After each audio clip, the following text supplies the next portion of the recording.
Arvin. It's a pleasure to be here, and thank you for the kind introduction. Thank you all for taking the time, and I want to thank Professor Krishna Reddy for not just inviting me, which is an honor, but also leading this initiative, which I think is a great educational initiative for all of us.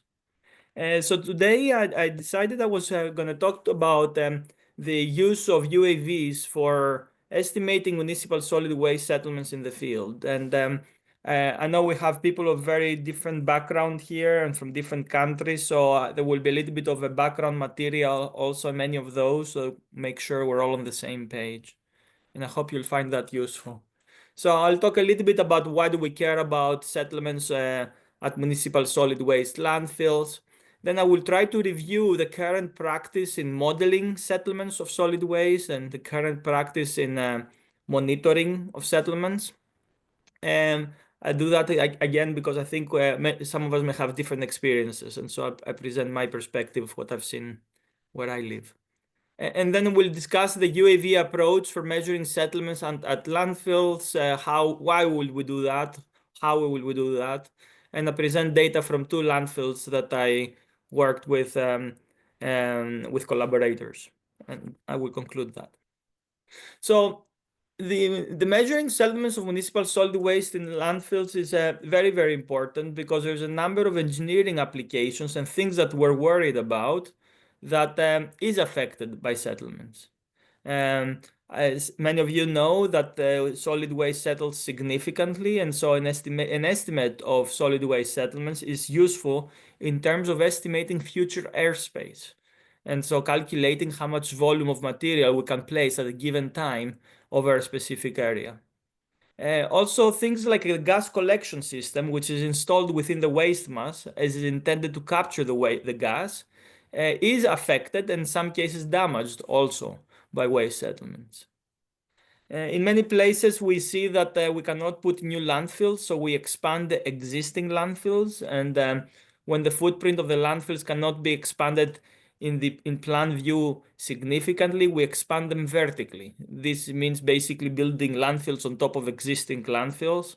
And vertical expansion of these landfills has a significant component of compressibility of solid waste because there are engineered systems that are being compressed through this process. Definitely, the closure of landfills, placing a cover system that nowadays tends to be a geosynthetic material along with some clay soils, is a very important part of the engineering and the sustainability aspects associated with landfills, and settlements affect that for sure. And then nowadays we are trying, and I think successfully in many cases, to develop landfills after they're closed, to find engineering ways by which we can develop on top of them and have a reuse this area for something else. And the pictures on the right is one from one of the projects I've been involved. It's a landfill where basically yes, I hope you can hear me. Basically, on top of the landfill, there has been some what I will consider light development, some basically athletic fields, and within a few years only, the infrastructure on the landfill has been damaged. Different utilities have tilted, fences have been damaged, and so we want to be able to mitigate this. And in some cases, we try to do even heavier development than what you see on the pictures on the right. Last but not least, as an academic also, understanding waste behavior is a fundamental issue that will help us, if we understand the totality of waste behavior, to really also have an understanding of what we can do next in a better way than empirical. So in terms of waste settlement and modeling, I think it's in general, it's important to note that there are different mechanisms in solid waste. Some of them are beyond what we see in soils. So mechanical compression, we have the waste compressing due to application of a load or due to application of an additional waste mass. We have physicochemical processes such as corrosion or oxidation or possibly combustion of materials that may be happening in the landfill. But definitely we have also significant biochemical processes that are tied to the decomposition of the waste, maybe originally aerobic, but very, very soon anaerobic. And then when that happens, there is also other materials, fine particles that are moving around in the voids that are being created. And so that type of raveling process definitely affects also the settlement. The key part about this is that these are not happening, they're happening concurrently, not always, but in many times. Maybe one of them will be higher at a given time than other, but they're very difficult to separate them in the field. And the settlements associated with all of these processes, especially biochemical decomposition, is very, very high. And so in some cases, we have seen values reaching 50% of the thickness of the waste mass. That when the waste has been placed very, very loose and without any compaction or cover. And so in that case, overall settlements are much higher than what we have in other soil materials. Now, I'm not planning to talk about extensively about the factors that affect solid waste settlements, but in general, of course, the waste type and material that we have, how we place it in the field, how much effort we put in compacting them, if we're using soil to cover them or not, if how much liquids we have that maybe stimulate the degradation process, and whether we intentionally recirculate liquids, and definitely also climate. We see a big influence of climate and weather on the behavior of the landfill. All of those affect the settlements. And so it's not easy to just have an estimate of settlements just on experience from another landfill from a different place. Fundamentally, this is a figure by one of my PhD students, Su Chang Fei, who is now a professor in NTU in Singapore, when he was doing his PhD with me. But we have a three-phase system, which is basically air, liquids, which is leachate, and waste mass. But in the waste mass, we have things that are degradable and things that are not degradable. More organic materials and materials that are not organic. And from these that are degradable, some of it can be degraded, can be accessed by water, can be accessed by microbes, and will degrade, and some of it may not. In any case, what happens is we have a complex mass. The solid phase compared to soils is more complex. And after the degradation and all the settlement process, we're going to have something that will look more compressed, will have different waste characteristics, different organic constituents, and overall an evolving fabric, you may call it, in the waste mass. Now, how do we approach this? In practice, and still in the literature, I will say, we use many what I will call very empirical models to capture settlement. The simple one, and maybe the first, was one by Sowers, who really separates settlement in two components. The first component was what he called the primary or immediate compression.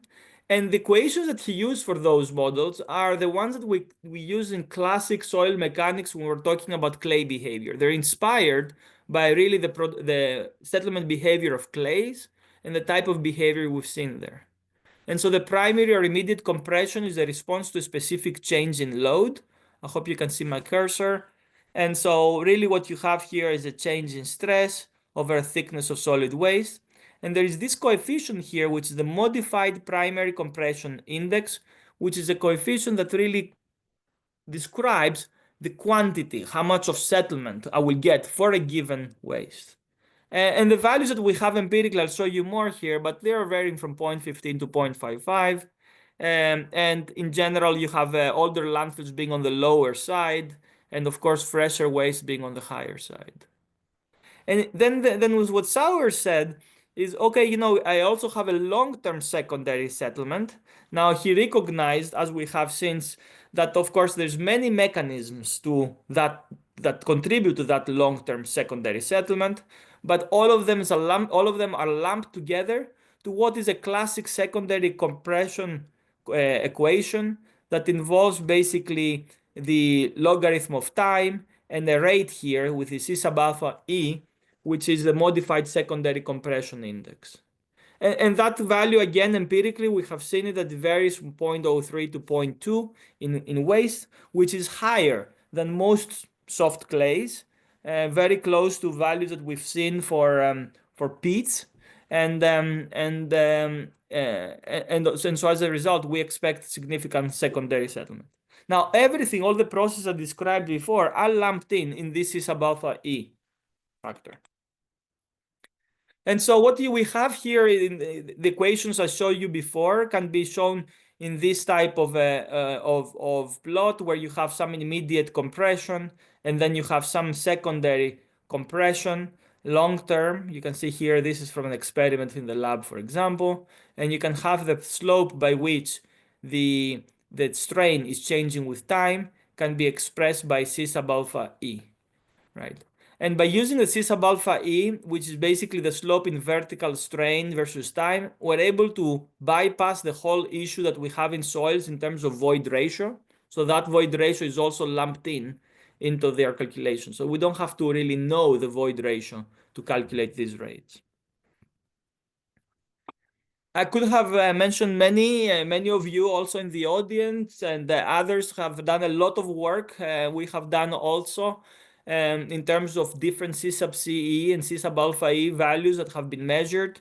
I have this nice table from Sharma and De from one of the papers. It's not the latest, but it is a good compilation.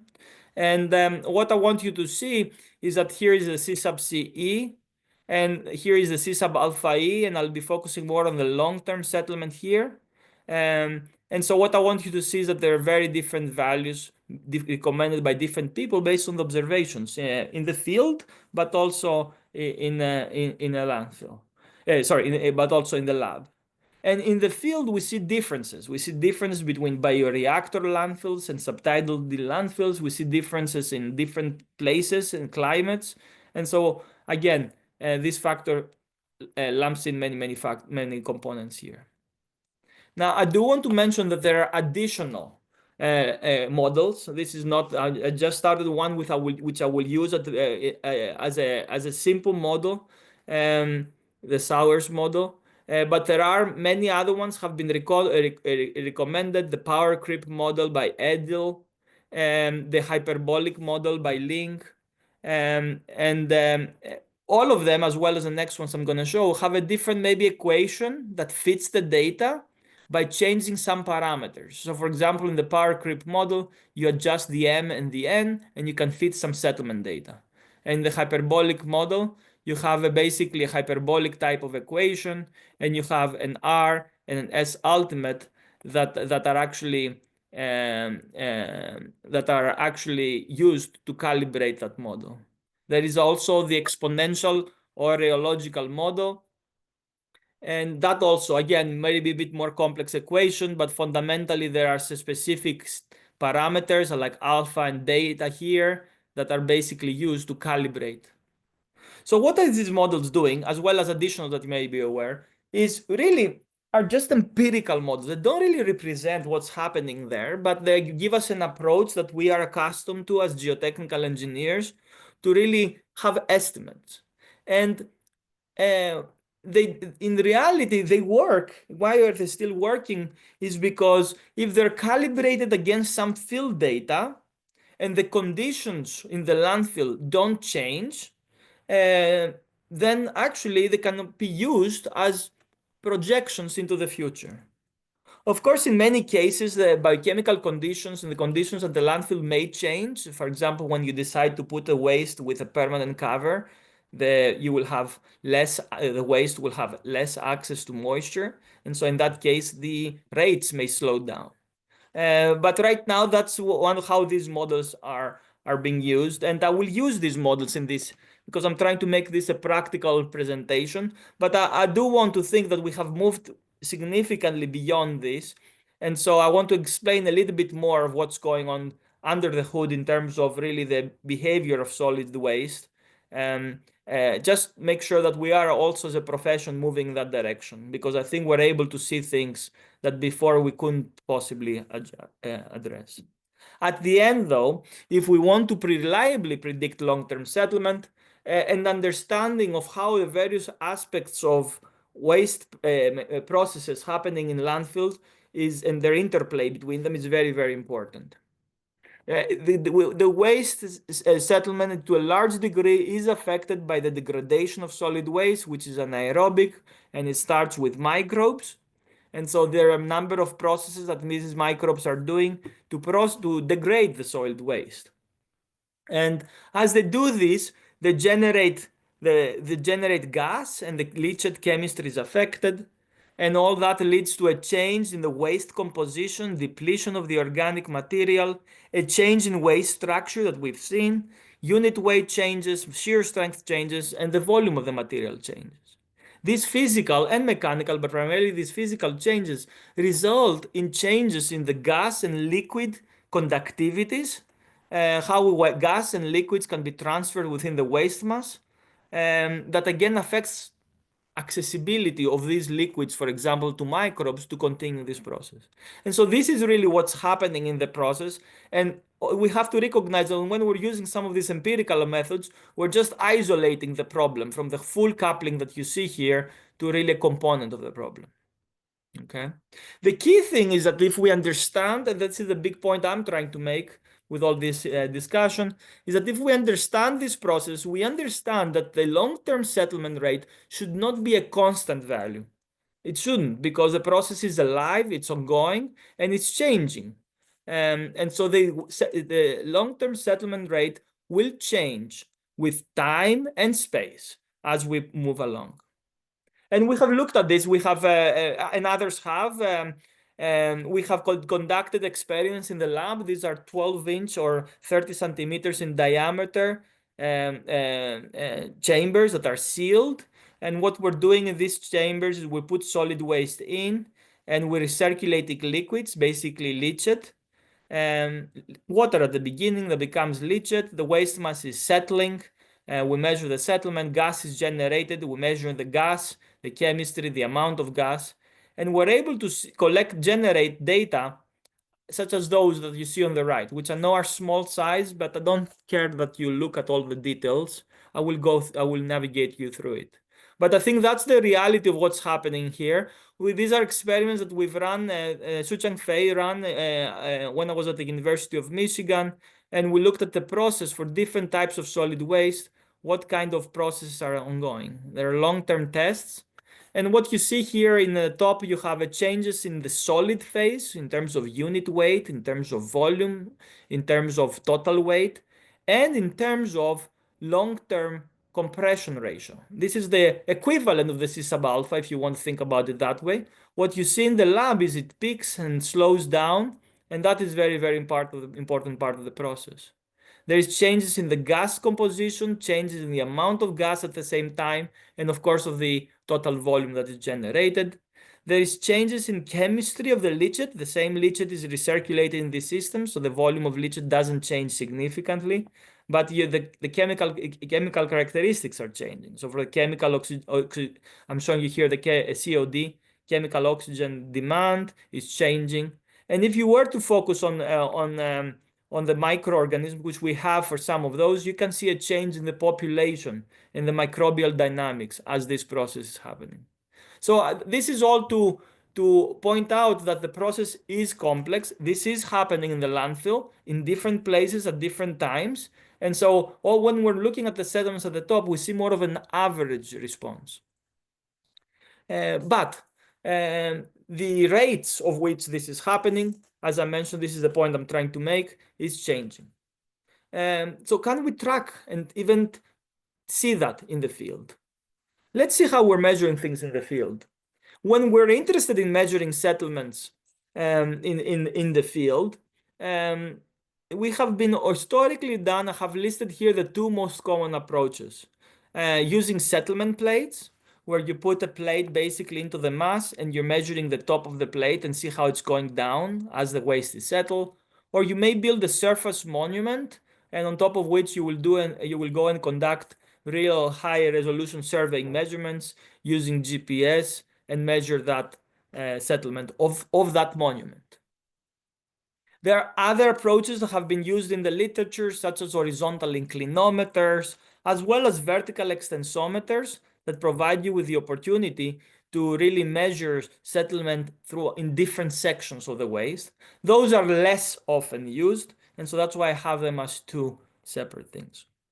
In all cases, though, regardless of the techniques that I've shown you, we have to recognize that we're measuring specific points. If you put a surface monument or a settlement point or a settlement plate and you survey that point, you will measuring that location with time, but at that location. You have no information about what's happening around you. These monuments, you cannot put, for some of you may have done this, you cannot put them everywhere in the landfill. There are operations happen. There's additional waste being placed. There is additional activities. They're in the way of heavy machinery.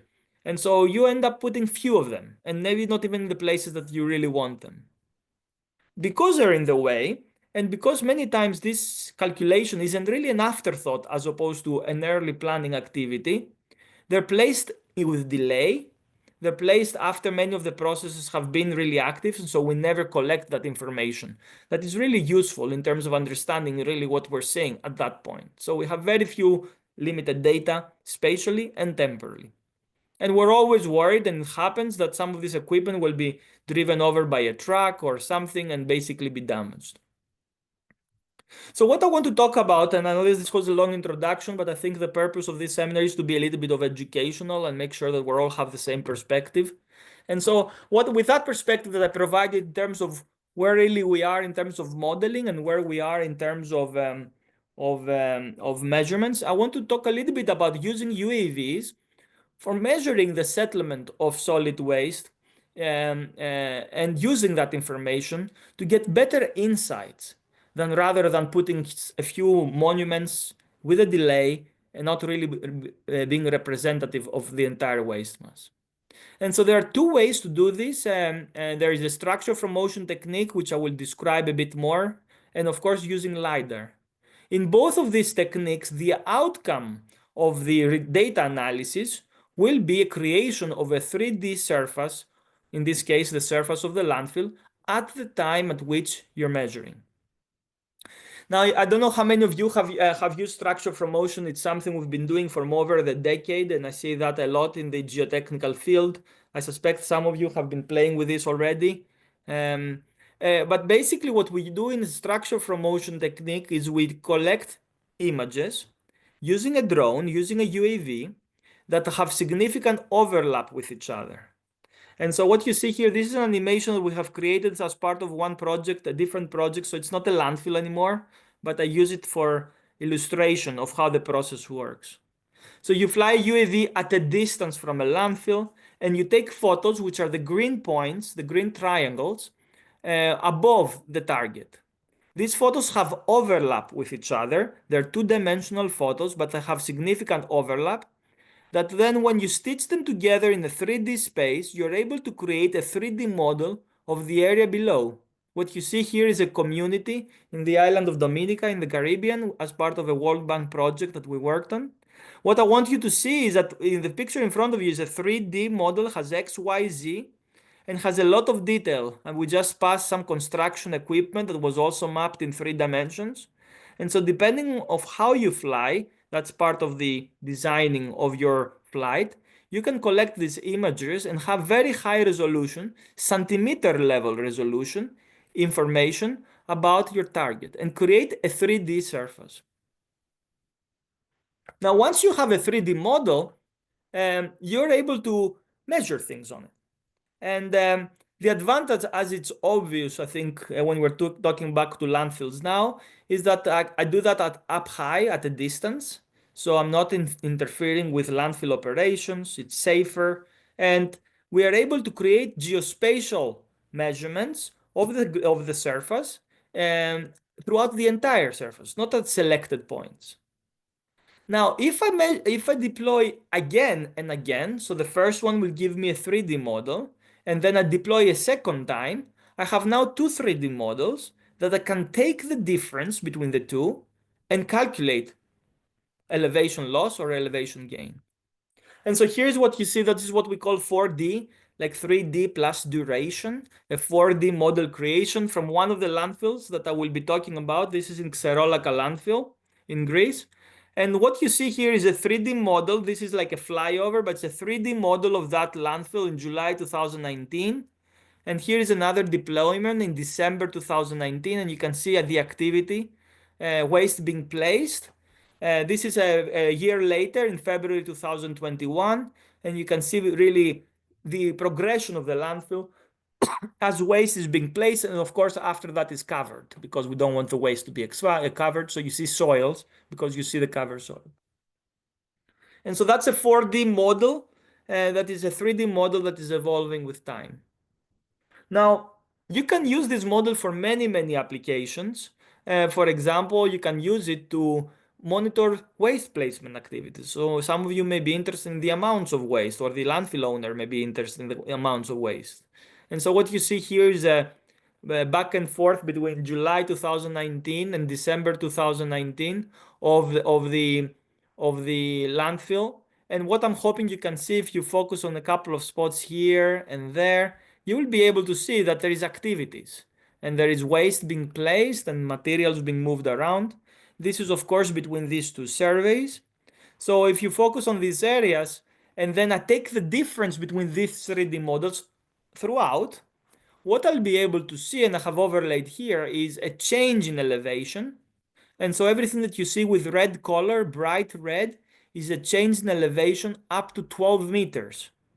And that is basically waste that was placed during that time that was up to 12 meters, less when the colors are less bright. And everywhere you see blue color is a change in elevation in a negative way, meaning that the elevation dropped between these two surveys. It could be due to settlement, could be also because excavation took place. And you can see here, light blue, you see excavations up to 2 or 3 or 4 meters in places. And that's typically where material has either settled or has been moved around. The good thing about it is you can see when material has settled versus where material has been moved around, because you have imagery and it's pretty evident when the material has changed. And so in this demonstration that I'm showing you here, not focusing on settlements yet, but you can see there is a change in volume associated with waste placement between these states, and you can very well quantify that. And the measurements, I'm not going to show you a full detail analysis of the settlements, but it's pretty accurate at the centimeter level. And so when you have measurements, settlements, or changes in elevation that in the tens of centimeters, it's very easy to track. Now I am focusing on settlements today, but I did want to make sure I communicate that settlements is just one part of what we can do with UAVs. This is just a listing of some of the things we have been doing and working on with UAVs. And in some cases, you may use the optical and the LiDAR sensors that I'm showing today, but in many cases, you may bring other sensors such as an infrared camera. In fact, we have a project right now funded by the EPA where we're not just using optical and LiDAR, optical or LiDAR, but we use also infrared cameras and lasers. And those allow us throughout the landfill to fuse that data together and identify thermal hotspots, identify different types of soils, identify methane leaks, ground cracks, which really goes back to the health assessment of the landfills. And this is an example of an overlay of the optical data that I just showed with infrared data, which is basically temperature, and also laser measurements that give us methane concentrations. I just want to make sure that I point out that these advances that we're making with UAVs are really are going to be useful for many other problems beyond what I'm describing today. So back to today's presentation, we'll use this technique. We have used both LiDAR and optical data. The data I'm going to show you today is with the optical technique, the structure from motion. I'm going to use two studies to show you settlements measured at these two landfills. One is the City of Midland landfill. That's an excavation and filled landfill in Michigan. And the second landfill is Xerolaka. It's a canyon landfill in Western Greece. I do want to recognize, obviously, all the work is always a teamwork. Specifically, though, Cassie, who was a PhD student of mine at the University of Michigan, is now at the University of New Haven as a professor there. And John Manusakis, who's my collaborator from Argo Group in Greece in this project in Xerolaka. So a little bit of background on Midland landfill, because I think, as I mentioned before, the context where we are matters. This is a landfill in Michigan that has an annual precipitation of 810 millimeters on average. And it is a 40-acre landfill, not particularly large. It has 3 active cells, but partial landfill, half of that landfill was historically used, and at the time we're doing the measurements, was used as bioreactor. So the left part was where the landfill was operated by bioreactor, where basically treated sludge was recirculated. And the right part of the landfill was more of a conventional landfill. Now we do know empirically, and that's why we're doing it, that when you recirculate liquids, you stimulate degradation. As a result, you expect to see higher settlements, you expect to see more gas, take the gas out, and hopefully use it for energy generation or other reuse purposes. Now, at the time of the measurements, with the left part of the landfill was operated by a reactor, but the activities were ceasing, so they were stopping anymore operating as a bioreactor, and so I think that is something to keep in mind in our measurements. The second landfill is a canyon landfill in western Greece. That's in a Mediterranean climate.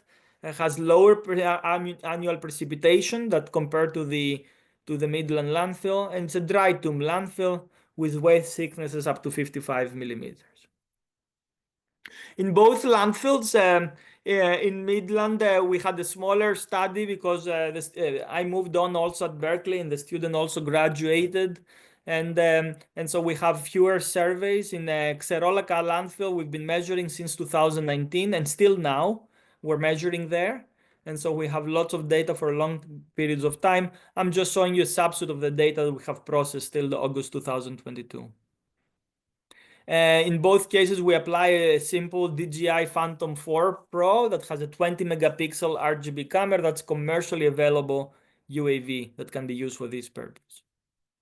As I mentioned before, in terms of the procedures, these measurements are done by collecting overlapping imagery. So you see here the flight path of the UAV. So typically the UAV will fly at some distance. The distance has to be selected, but it could be something close to 30, 50 meters or so. There are overlapping photos that are taken all the time as this UAV is flying above, taking pictures downwards. And here is Cassie flying that UAV for that purpose. So in order to create a 3D model of it, is really important that the images have overlap. And so without significant overlap, you cannot extract 3D data out of the 2D images. We use photogrammetric approaches for that. And so we need to make sure that we have significant overlap between the photos.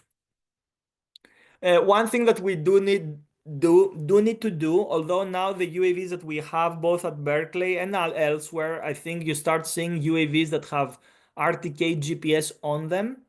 But if you don't have this, which in this case we did not, especially you want to have some ground control points, you want to survey some temporary points. You don't have to have permanent points, but some temporary points that you will use, and you will have a GPS, an RTK GPS, to measure really accurately the location of these points.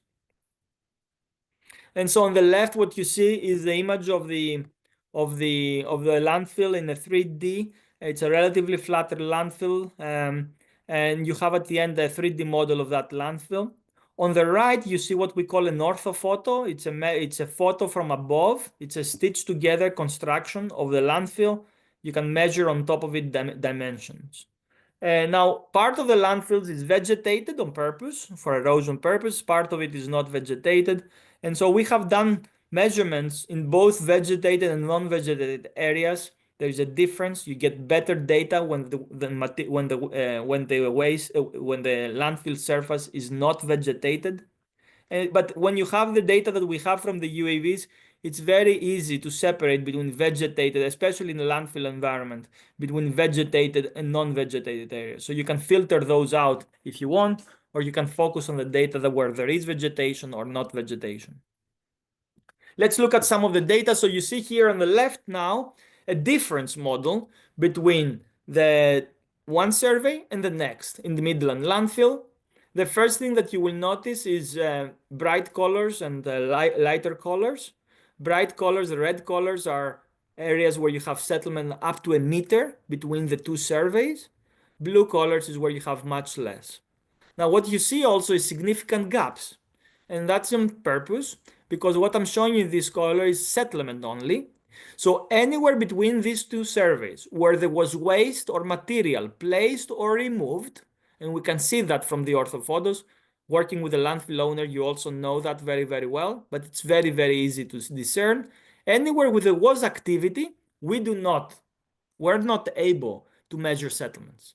And so that's where these holes happen. So you can collect measurements in places that have been really untouched during that survey, which frankly in big landfills, these areas are extensive. And so for each place where we have settlement, we have it here, delta H is the settlement. If you know the thickness of the waste, which is the height of the waste minus the height of the elevation of the base grade. So if you have the thickness of the waste below that pixel, and you know the time that has passed from the time the waste was placed to the time of the survey, you can calculate C sub alpha E factors directly, which are basically the rates of settlement. And so that's what you see here. Now I switched from settlement to C sub alpha E, and you can see higher colors when the C sub alpha E is red colors when the C sub alpha E is high, close to 1, which is a very high number, and lower values when you have blue colors when you have lower C sub alpha E. The first thing I want to point out is just by looking at the colors, 0 to 1, a rate of 0.1 is still very high, right? So there's significant settlement, but it's not the same throughout the landfill. The rate by which the waste is settling is not the same. There are clearly areas that are not necessarily more compressed, but they're settling more than others. If you remember the discussion, I told you the left part of the landfill was actually a bioreactor.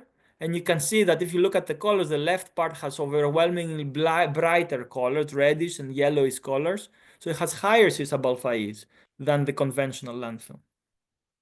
And we only did 3 surveys, so we're able to calculate apparent rates for those. What I'm showing you here is the average. And so if you take all this data and you calculate the average in the bioreactor and the average conventional, this is the numbers you get.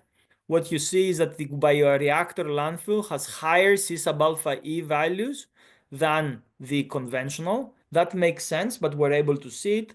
You can see it on the left very, very clearly, but if you want the average response, that's shown to the right. And between the two surveys, you can see maybe a little bit of a slowdown. This could be, the slowdown could be easily seasonal, right? And again, you need more data for that.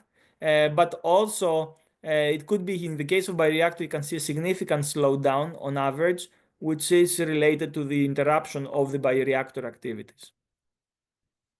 Similar work was conducted in Xerolaca landfill. I think I explained, so we'll go a little bit faster through that, looking also at the time. But basically, you have the waste thickness. You have a survey in July of 2019, a survey in December, a survey in February, and so on.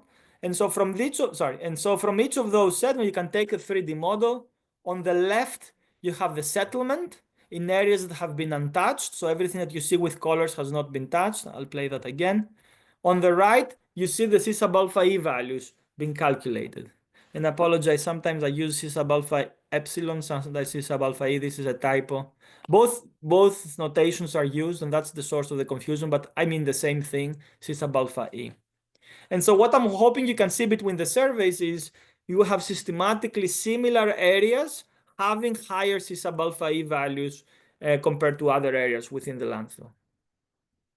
You can pick a point anywhere in the landfill, any of these pixels, and say, oh, show me what the settlements are in this rate, what the settlement rate is. And what you see it here is shown here with points. And you can see some places settle more than others. You have, again, rates that are higher, up to 0.9. Overwhelmingly, though, the rates are between 0.1 and 0.5. And if you calculate an average C sub alpha E rate for Xerolaca, That's about 0.3 plus or minus 0.1 for standard deviation.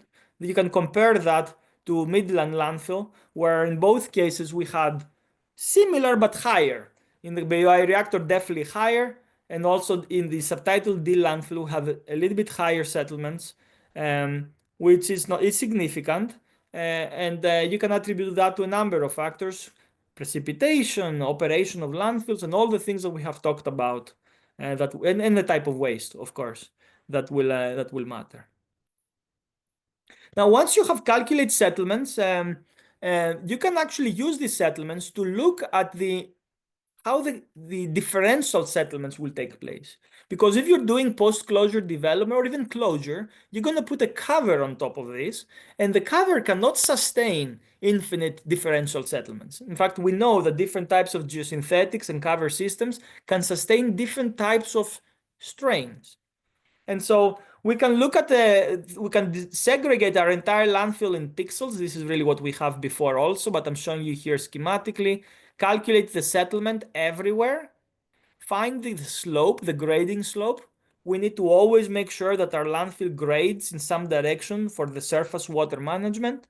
And very, very important, if I put a geosynthetic on top of it, or if I'm planning to put a geosynthetic on top of it, I can calculate really the settlement through that, calculate really the extension, the tensile strain, the axial strain that this cover will experience just by calculating the change in the DM.